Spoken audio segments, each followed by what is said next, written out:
বেশ কয়েকটা কবর রয়েছে। তো আমরা এখন মা মেয়ে উপরে চলে যাব।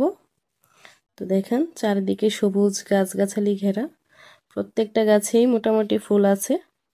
তো মা মেয়ে চলে গেলাম উপরে। উপরেও অনেকগুলা কবর আছে। তো দেখেন এই যে প্রত্যেকটা কবরের পাশে নাম, উপাধি, পদবি, তার দেশ সবগুলোই লেখা আছে। যার যার ধর্ম অনুযায়ী তার কবর ফলক তৈরি করা। তো দেখেন গাছগুলো কত সুন্দর নিবিড় পরিচর্যার মাধ্যমে রাখা হয়েছে। তো এখানে অনেক সুন্দর পরিবেশ।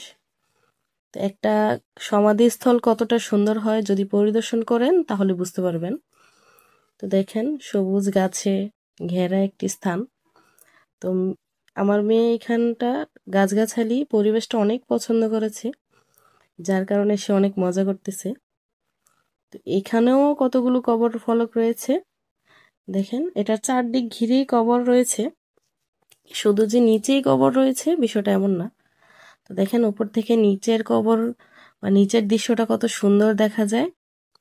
এই যে কুমিল্লা সিলেট আঞ্চলিক মহাসড়ক উপর থেকেই লক্ষ্য করা যায়। তো এখানে দিনে প্রচুর পর্যটক আসে ঘুরতে। এটা প্রতিদিন দুপুর 2টা থেকে বিকাল 5টা পর্যন্ত খোলা থাকে। তো দেশ বিদেশ থেকেও প্রতি বছর অনেক পর্যটক এটা পর্যবেক্ষণ করতে আসে। এই যে এটা হচ্ছে খ্রিস্টানদের ধর্মীয় প্রতীক। তো এইখান থেকে হচ্ছে সোজা সিঁড়ি দিয়ে নিচে নামার রাস্তা। তো নিচে নামে যাব আমরা এখন। তো মোটামুটি সবটা জায়গায় আমাদের ঘুরে দেখা হলো, আপনাদেরকেও দেখানো হলো। এখন বিদায়ের পালা, এখন আমরা চলে যাব।